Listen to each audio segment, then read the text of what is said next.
Hi guys, welcome back to my channel. My name is Esther of Nigerian. No, we missed a video last week. I'm so sorry about that. But I'm going to give you like the vlog what I was supposed to bring up later on. But before we go on today, let me just introduce myself. Like I said, my name is Esther of Nigerian, a film about faith, lifestyle, everything lifestyle, including motherhood and everything, and also teaching Yoruba language to speakers of other languages. All right.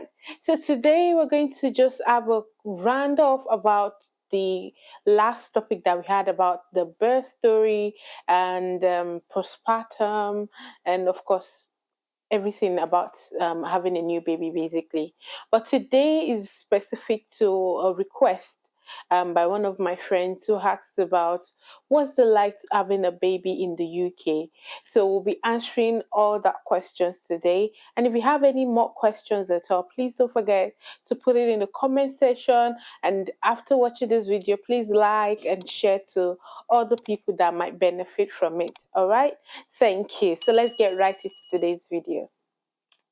Okay, so I remember then when I just after I did the test, like I said, I did the test and then I had to go to the hospital to go and register in the hospital. I've registered myself in the hospital before, but just to let them know that I'm pregnant because before then I was supposed to have like a cervical screening test and everything.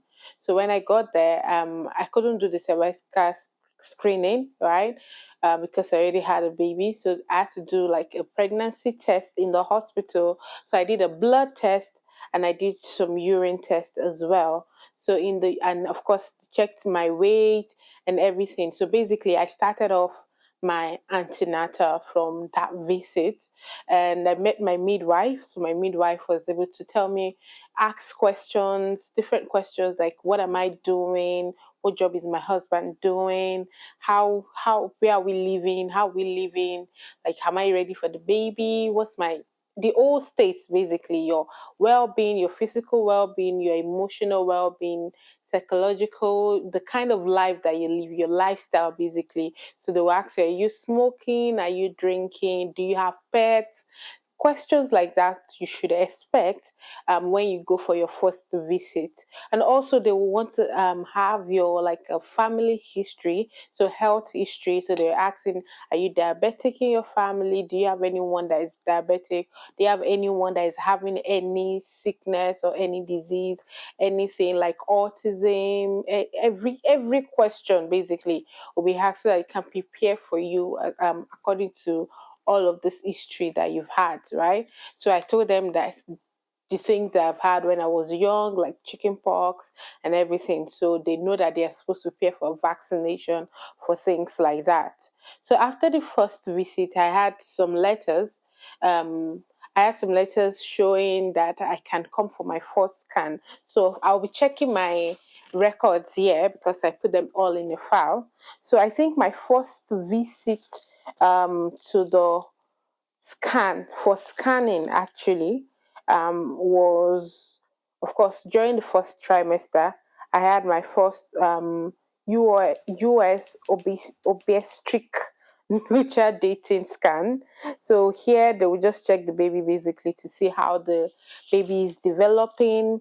And of course I had like because I think I missed a month or almost 2 months of my first trimester. So I didn't get so much of the scanning in my first trimester. But immediately I registered in the hospital and they confirmed that I was pregnant. Of course, the scanning started and they did some of the tests for me. So for my own test, I had some results like low PPAP-A. And with low PPAP-A, I had a call, which is another appointment basically. So you can have different appointments. They can ask you to come to your GP. They would ask you to go to maybe a general hospital if your hospital is not like a general big hospital, which if your GP is not like the A&E or the big hospitals and are around, they might ask you to go to another hospital for scan, so where they can see the baby, where you can have that picture of your baby. In your GP, your midwife will just check you normally and check your the baby's heartbeat, basically. So you can hear the baby's heartbeat, but you will not be able to see the pictures. And then I had a phone interview as well. So with a phone appointment, sorry, I said interview, phone appointment. So because they, after doing a test on me, they realized I had low PPAP, right? So I had to be they recommended having extra pills for me. So I had like iron till for my for I think I had the iron pill from the first trimester to the end of the second trimester. I can't remember now how long I took it, but I know that I had that extra iron pill with the vitamin D's and everything pregnant care. If you They wouldn't recommend pregnant care for you because the vitamin D like is what they need, and folic acid. I think it was folic acid as well. So I had to take those extra. And low pape means that they think that, I mean, it's not they think, science believe that um the umbilical cord is not giving enough food for the baby, so they need extra energy for the umbilical cord to give baby food, basically, so that baby can live well inside me. So I had more scans and more scans. So you have up to like, let's say like 7 to 15 scans, depending on what your history is or what your health requires, basically. So based on what is on NHS website, you will have up to like from 7 to like 20, depending on what your history or health condition is about, right? So in my second trimester, so the first week of the second trimester, we had what we call the sugar test, where I talked about the gestational diabetes. So this is where you have your sugar test. So you go there any time of the day. They will tell you when to stop eating a night before. So I went there early in the morning. So I stopped eating. I was supposed to stop eating from like 8 or 7 p.m. basically. So you go there and have your, so you can take water in the middle of the night, but try as much as possible not to take anything apart from water. So even toothpaste, like things like that can affect your sugar, your blood sugar. So I went there in the morning. They gave me some drink, um, and then I waited for about 2 hours. And after 2 hours, they first checked my blood to check my sugar level before they gave me the drink. And after taking like 2 bottles of the drink, it was very, very, like it was a lot of sugar. I think, let me check the letter for that so I can tell you exactly. Um, so I can tell you exactly what drink it is if they have it here. Sorry. Um, yes. So I did the glucose tolerance test, which is screening test for gestational diabetes in the general hospital, right? So it's we said, please be nil, meaning don't take water by mouth from midnight. Don't take anything by mouth from midnight. You can have clear water only, so no flavored water or anything, just clear water. And do not have tea, coffee, juice, flavored water, or antacid treatment, chewing gum, what mouthwash, as this contain artificial sweeteners. So this test involves you having a blood test on arrival. You will then be given a glucose drink. Then, after resting for 2 hours, a further blood sample will be taken. So, this will take about 2.5 to 3 hours. So, you actually will stay long in the hospital that day, which usually your normal appointment should take up to like 30 to 45 minutes, depending on how busy the GP or your general hospital is that day. So that's basically how the results came about. So they will take at first, before you take the glucose drink, they will take your blood to check you. So that's like your money test. I wish I have my paper for the test that I did after. So after they did the money check, they will now check if it's okay, which was okay. The first one was okay for me, which was before I took the glucose drink. And after taking the glucose drink, my body could not break down the glucose easily as other people.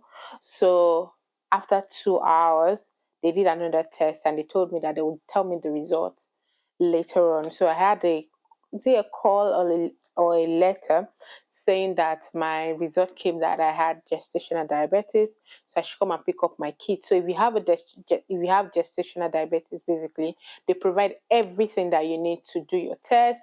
So you have the kit to check your blood sugar every morning, and then you can subscribe to pharmacy, NHS pharmacy, where you if at all you have any condition, there you will be having the supply of all of your medicine or anything that you need. So there I usually have the supply of my test strips, because it has only 50, 25, 25 to 25 bottles, so making 50 strips. And I take that, I finish that within like 2 weeks basically. So you need to apply for something like that, the NHS pharmacy. And from there as well, you can check to see if you can get vitamin D. If you go into your GP as well, you can also speak to your midwife if you need vitamin D, because there's one NHS vitamin D, which was given to me at first when I first went for my first appointment. So you have that vitamin D, or you can even get it in the store as if you like, but you can get it free as well. But they won't give you like pregnancy care. No, it's not. I don't think NHS provide for pregnancy care, so you have to buy it if you want to use the pregnancy care. And so after the test, they gave me some biscuits in the hospital just because it's a long time. So I would advise you, when you're going, just have like extra snack for after your appointment, so you don't feel too sick after the appointment. So I had some other tests. So after the gestational diabetes was tested, now I have to have extra scan, and they had to do extra care for me.